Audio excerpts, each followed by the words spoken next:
Welcome to USA Global TV and Radio, where our mission is to provide education, entertainment, hope, and inspiration.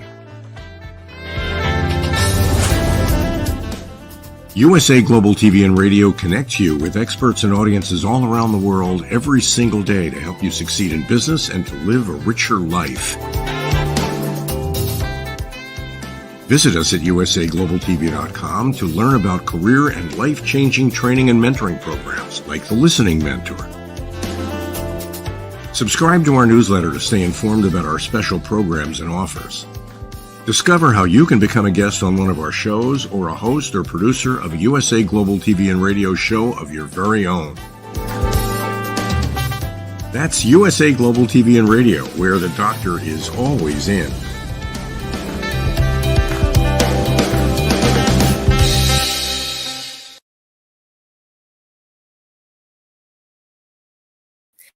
Hello and welcome to USA Global TV and Radio. My name is Caroline Heward and I'm the Harley Street Stress Expert. Today's show is Talking Heads and I'm an expert presenter in today's topic, which is what is the psychology behind comfort eating? And it's part of the Mind and Body Connection series. So let's begin.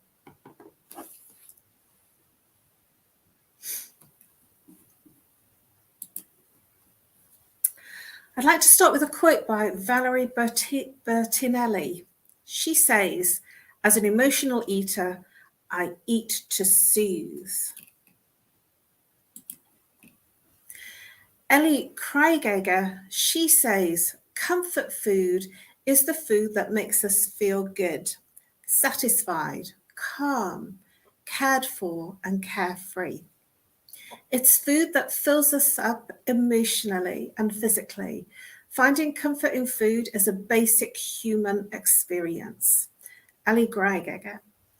So comfort eating, we've heard the term, haven't we? Many of us say, oh, I'm comfort eating. But I want to actually look at what the medical term is for comfort eating. And that is that the doctors will say that you're eating for stress, that you're stress eating, or it's also known as emotional eating. But when we're in the experience of it, we say, I'm comfort eating. So that's what the differentiation of the terms mean. In a layman way, we're saying, I'm comfort eating, but actually you are eating to feed the emotions. And the doctors will always take it right down to you are eating to curb your stress.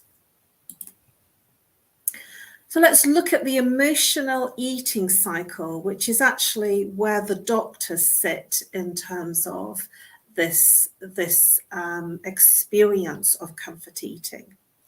And so we start with a presenting experience or something that upsets you, something that's happened, somebody said something to you, or there's a difficult situation that you're trying to operatively. And I say trying to operatively because that's exactly what it is.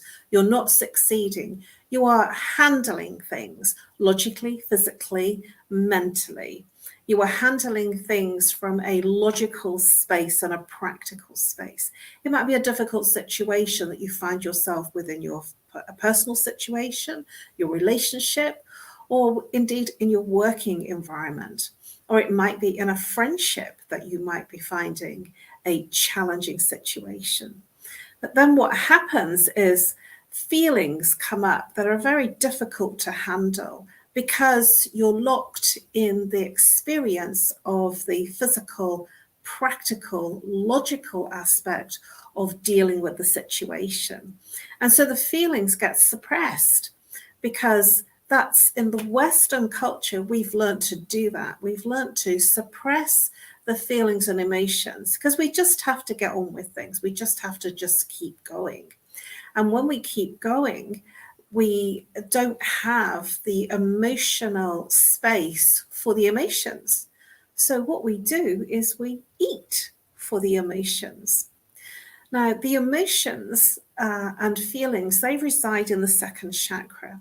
So that is where the lower belly is, below the belly button. This is known as the sacral chakra.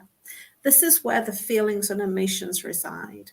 And this is also where our pleasure, our desire, and our movement towards the things that we wish to do are residing.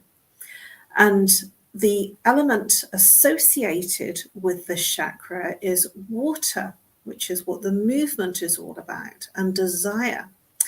And also the sensory associated with the emotions and feelings and the second chakra is taste, which is why we feed the emotions. So when we're not enabling ourselves to experience the feelings and emotions because they're difficult, or we don't have time for them, or we just have to get on with it, or we just can't cope, we suppress the emotions and feelings, and then it manifests externally in our environment in terms of eating.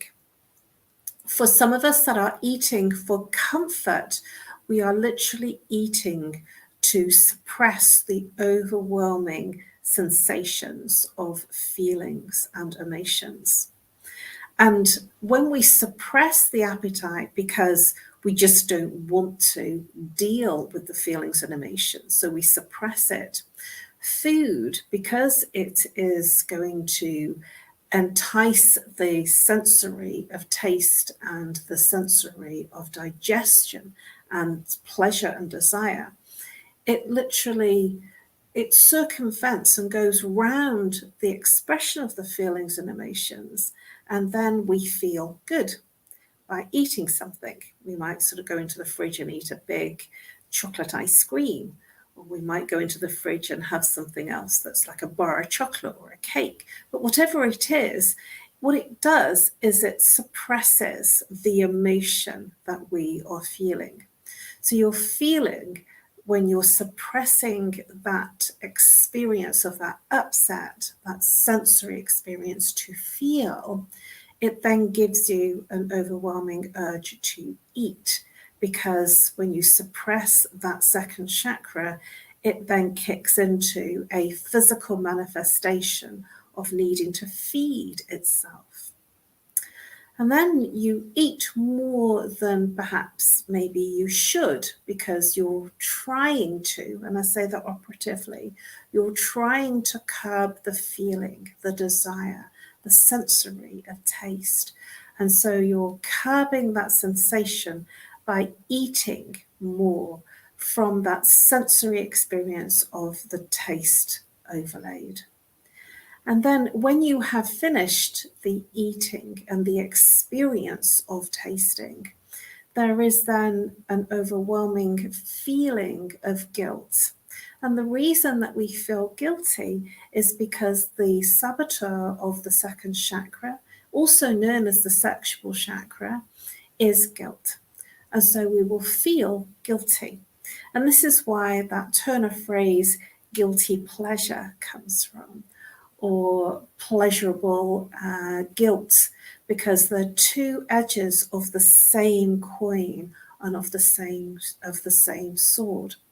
And so when we feel that level of guilt because of the food that we've eaten, or the powerlessness that we feel over reaching out into the fridge or into the cupboard for food, and then we go into that experience of not feeling good and feeling guilt, anxiousness, depression for some people.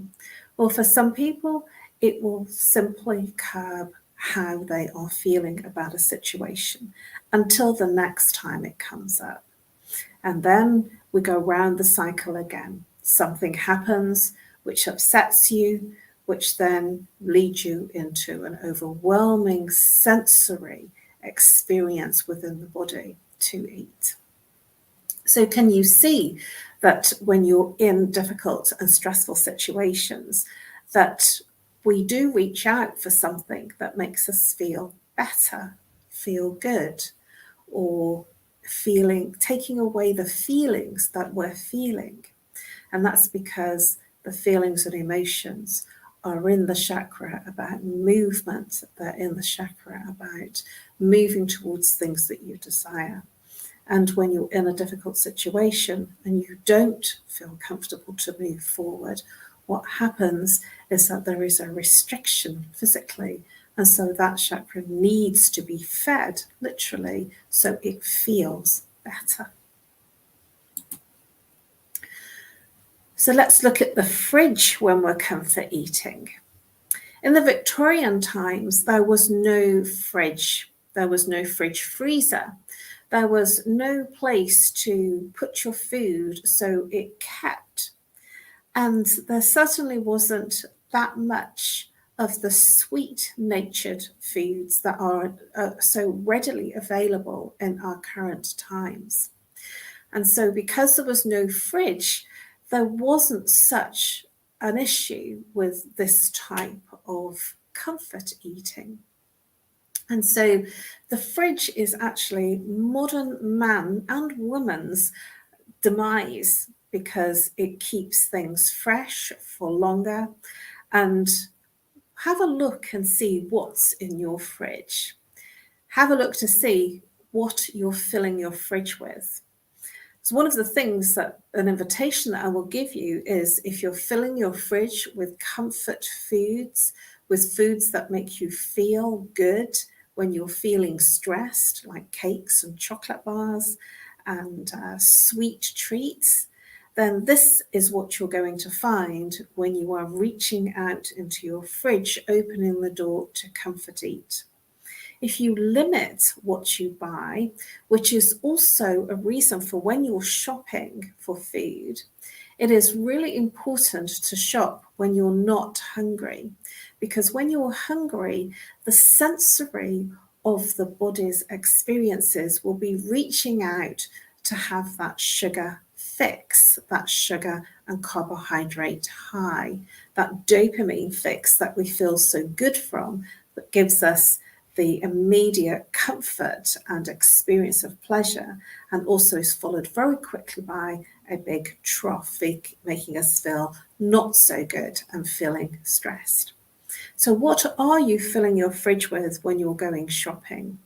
What are you buying when you're going shopping? So that is the trigger point of making sure that your fridge is filled with nice things, with healthy things, with good things. So when you do reach out to the fridge in times of needing to comfort eat, that there's not too much in there that will literally help you comfort eat in the worst way.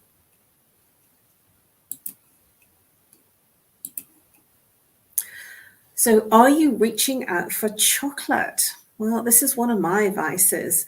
I have the bottom drawer in my fridge is very cool. It's kind of the coldest part of the fridge freezer. And when I reach out there, in that drawer, there is cheese and there is chocolate, different types of chocolate. Now, as of late, in recent months, I've not filled it with too much chocolate, and I've limited myself to not going shopping every week, just shopping once a month. It's not so easy, making sure that I'm not going every week and filling it with treats. And when I've finished the chocolate in the bottom drawer, that I don't go and replenish it until the next month, and it limits me to what I have in that bottom drawer. But what's happening when we're reaching out for chocolate that's in the fridge? It has a texture to it, especially if it's fridge cold. It has a texture to it that the body feels very good about. It releases dopamine. It makes you feel good. It releases the hormone that makes you feel very good and a feeling of pleasure. Now, what do I mean by that? There is so much research done on chocolate. I remember when I was studying as a baker a long time ago, and pastry chef and in confectionery, when I first left school.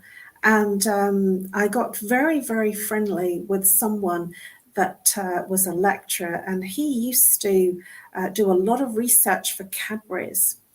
And because we were very good friends, he used to share stuff with me. And because I was interested in human behaviour even back then, over 3 decades ago. And he shared with me about the experience of eating chocolate and what it does.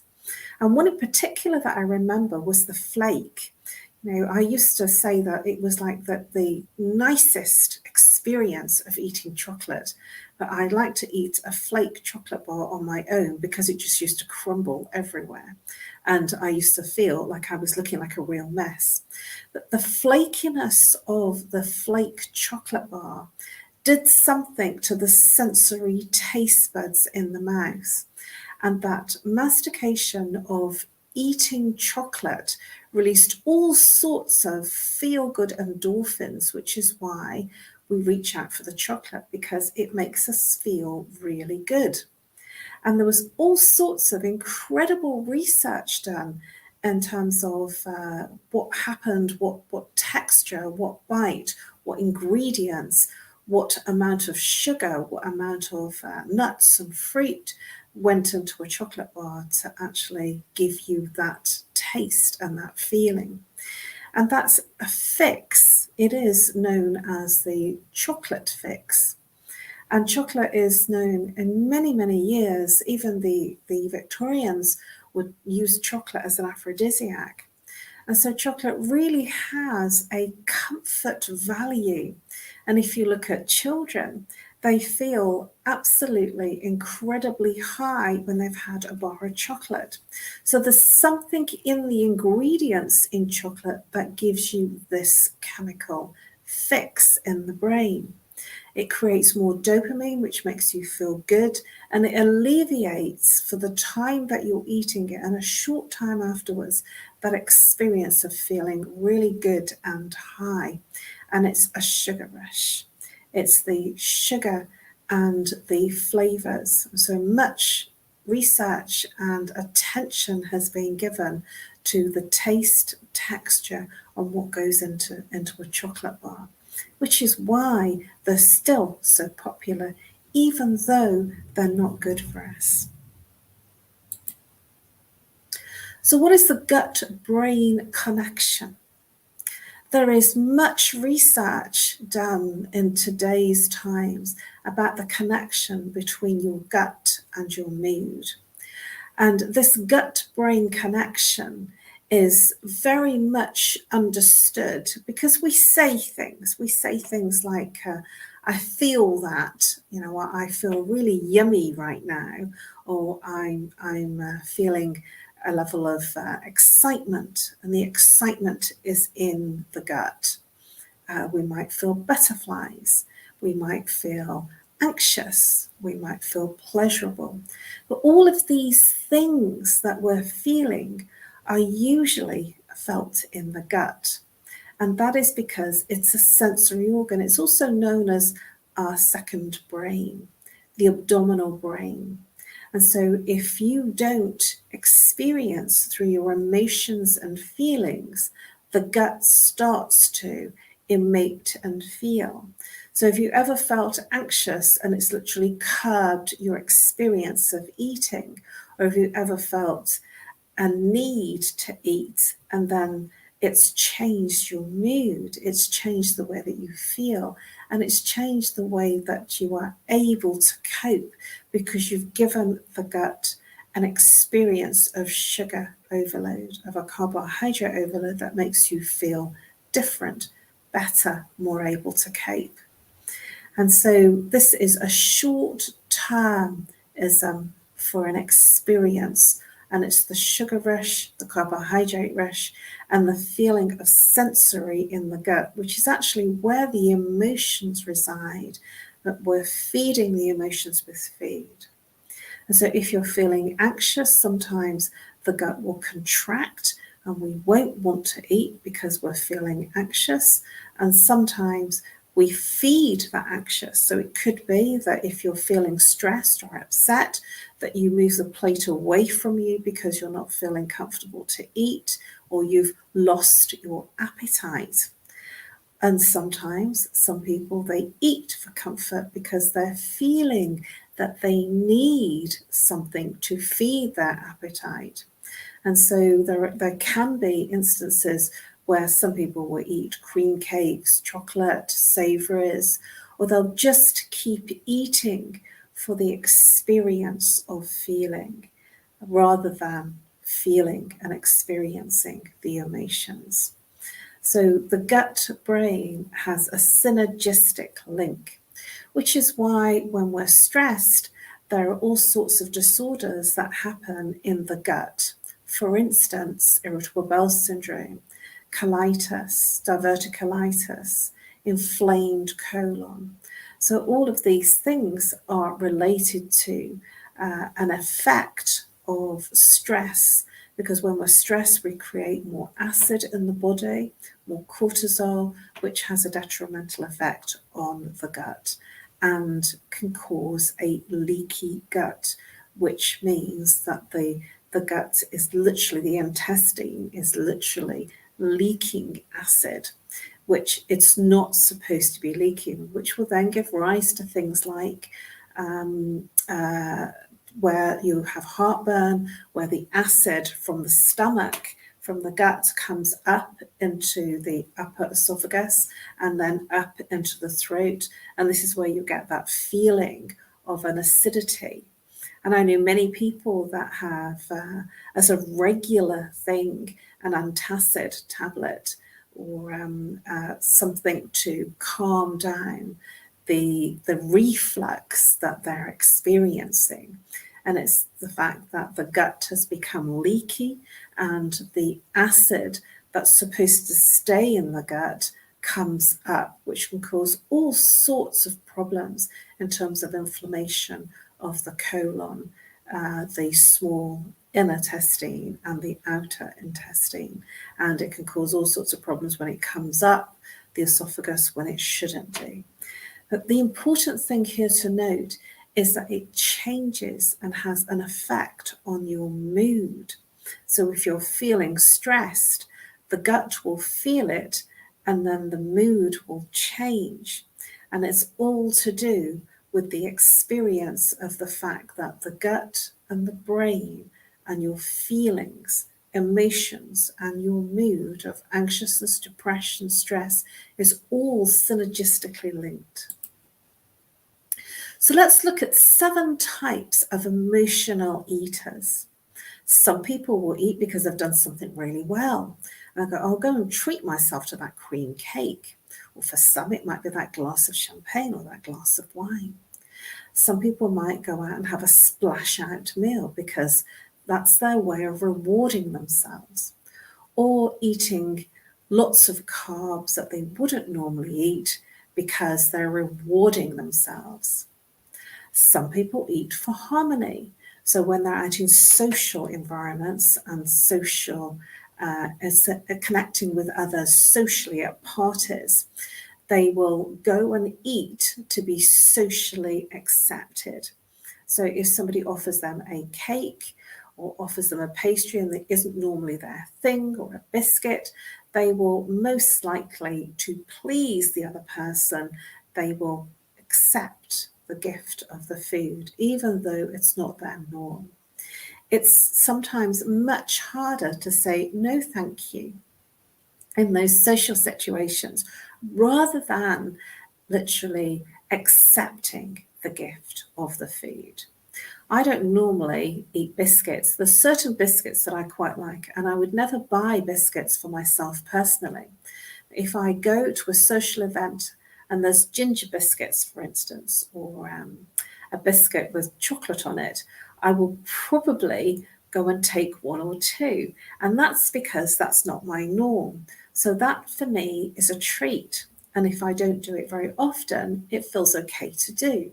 So that's a form of social eating where that's not my normal eating, but then I will indulge if I'm out socially. So this is called eating for harmony.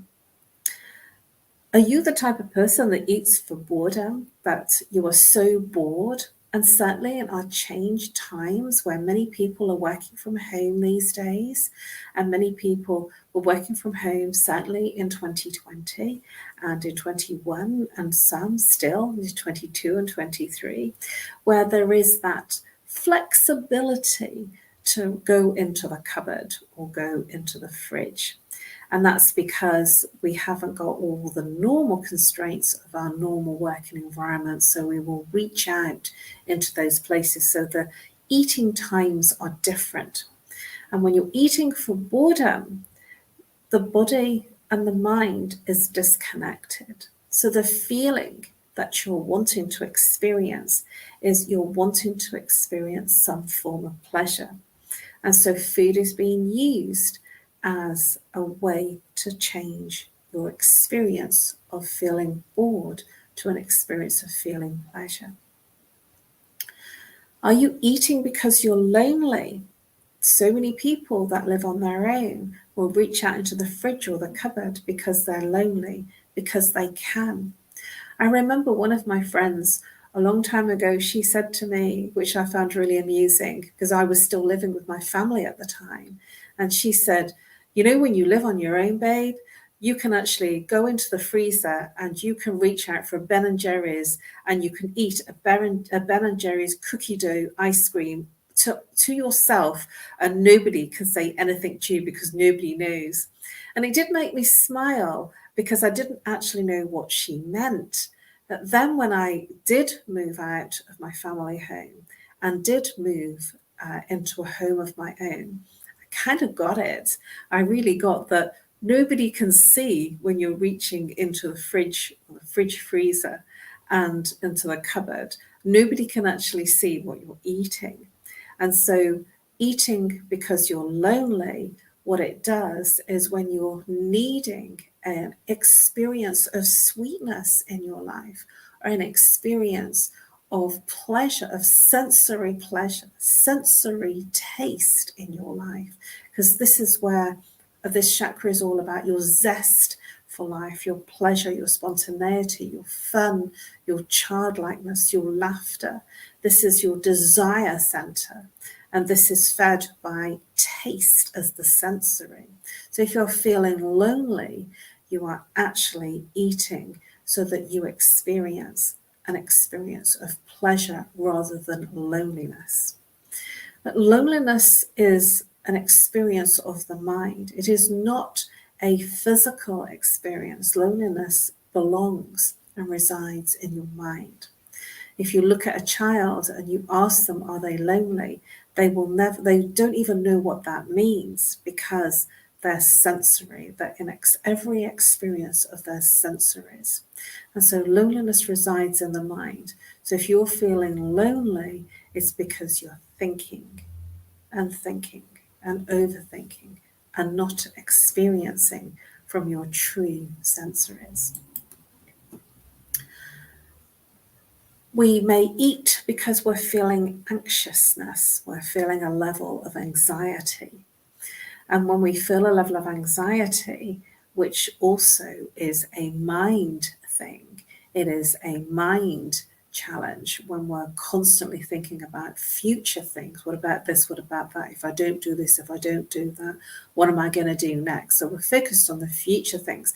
And when we're focused in our mind and we start to feel anxious, sometimes that may make us reach out into the fridge, into the cupboard for that biscuit, that piece of cake, or that chocolate bar, whatever it is that is your fix. You're reaching out and eating to curb the experience of the anxiety. When we're feeling anxious, we will go into the solar plexus, which is in the upper abdomen, above the belly button, and that's where the sensory and the experience of anxiety resides.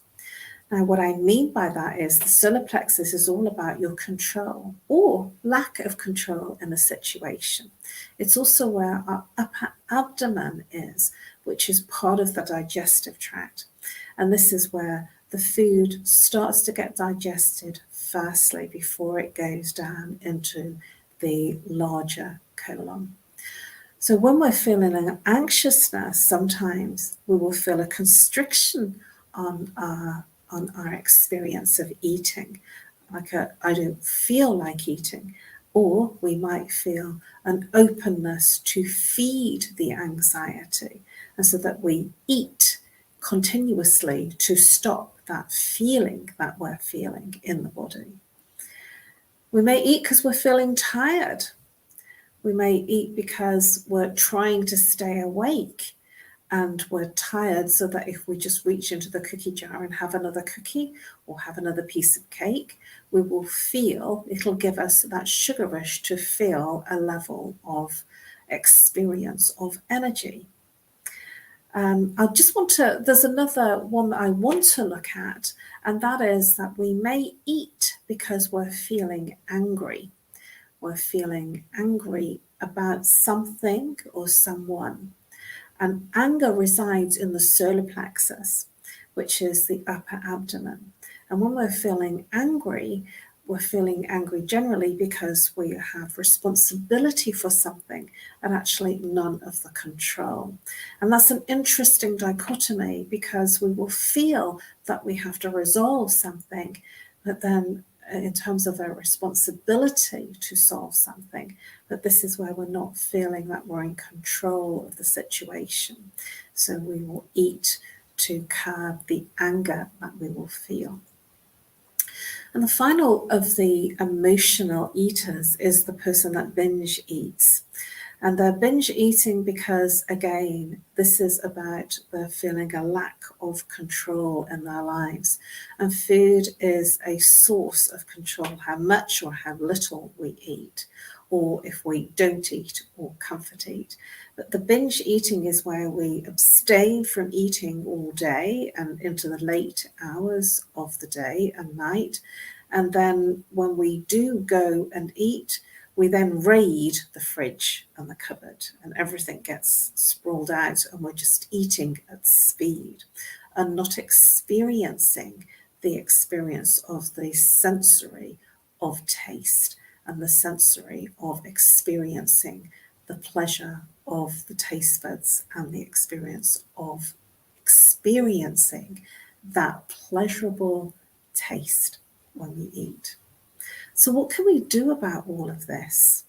One of the things that I would suggest and invite you to do is to eat slowly. When you eat slowly, especially if you're binge eating, is that you will eat far less and you will eat and chew more, which means that you won't feel the need to binge eat because you are eating and you're in alignment with your body and your stomach and how much it can eat. And usually when we're eating for emotions, we're not actually feeling our system, we're not feeling the body, and so we're eating from a different place. And here's a quote by Evelyn Tribble. Having a healthy relationship with food means you are not morally superior or inferior based on your eating choices. I felt that this was really important to include as a quote because many people will have different views on food.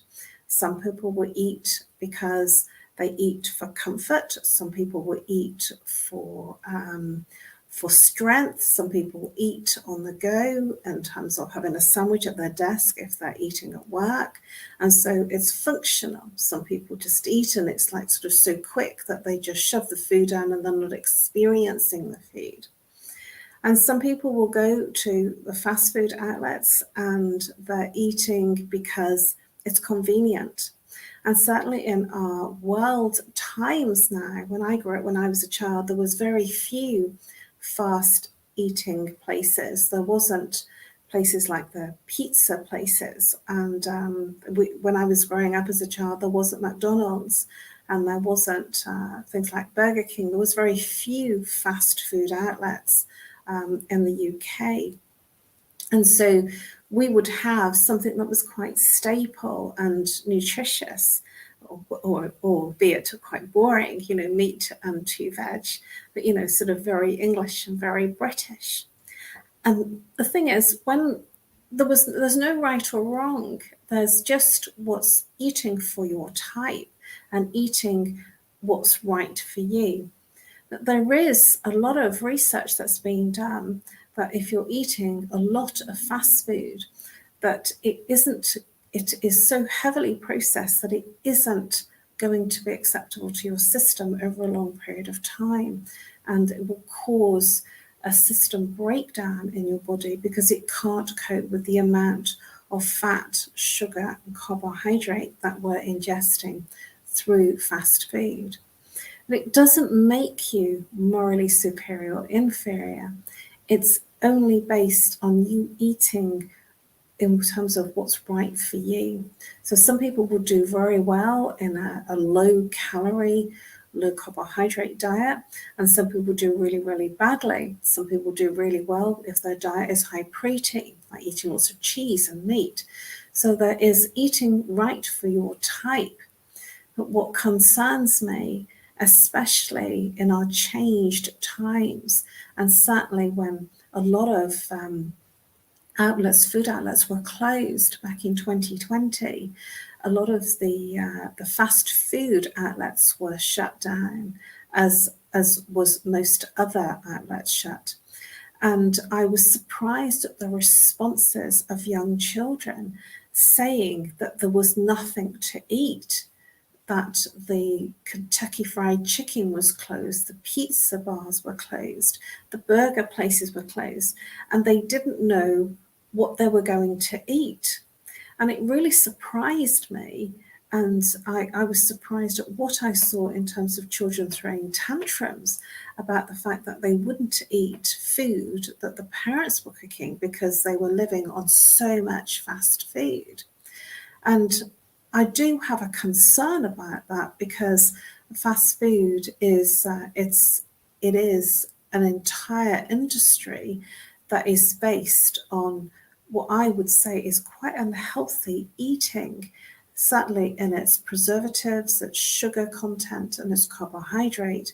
It's okay if you're having a treat now and again, but my invitation is to be consciously aware of what you're eating and to eat for pleasure rather than eating because you're trying to curb a feeling and an experience of stress.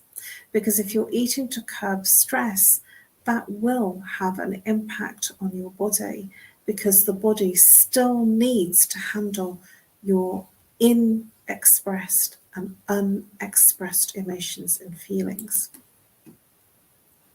This is a quote by Guy Fieri. Food is not just eating energy, it's an experience. And I'd like to share one final story with you, that when I eat also for pleasure. And when I cook in complete meditation. I'm cooking and enjoying the experience of cooking and putting together the ingredients so that I'm putting my food together with love. And whenever I go out to a restaurant, I'm choosing things that maybe I wouldn't normally cook. I wouldn't normally eat in terms of because I'm cooking for myself. So I will be looking for things that I wouldn't normally do. And I really do quite enjoy vegetarian dishes, and I just don't cook them at home. And I remember one evening, there was a group of us that were at a meeting. There was about 20 of us, and we all arrived at the restaurant at different times. And when I was one of the early ones that got to the restaurant, and because there was about 20 of us, we all got our food at different times. My dish came, and I remember going, that's so good. And there was somebody at the top of the table that had just come in, and he was looking at the menu, and he turned around and he said, "I'll have whatever she's having because that sounds good." And so the moral of this sharing is to say to you that I was eating for an experience. I was feeling a pleasurable experience from the food. And that pleasurable sensory experience that I felt, then other people felt the same through my expression. And this is what food is. Eat for pleasure rather than for staving away your experiences or lack of experiencing and releasing your stress through food. Thank you for your attention and your interest. Please subscribe to USA Global TV and Radio. You can find all of our Talking Heads episodes under the playlist Talking Heads. Please do reach out to me if I may be of service to you. You can reach me on nomorestress@live.co.uk, or if you wish to call, if you're international, call on +44. If you're local, 07523 120 189. It has been my pleasure to talk about this particular issue of comfort eating. It's a very wide subject, and at the same time, I've only just covered the surface of comfort eating.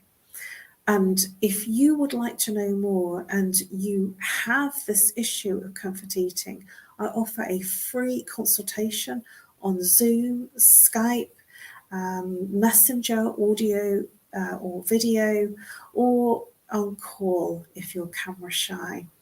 I would like to help you bust your stress and feel better about what you eat and when you eat, because when you are comfort eating, there is something else going on, and I'd like to help you with what you're not handling so that you can find different ways of releasing stress rather than eating it away through comfort eating.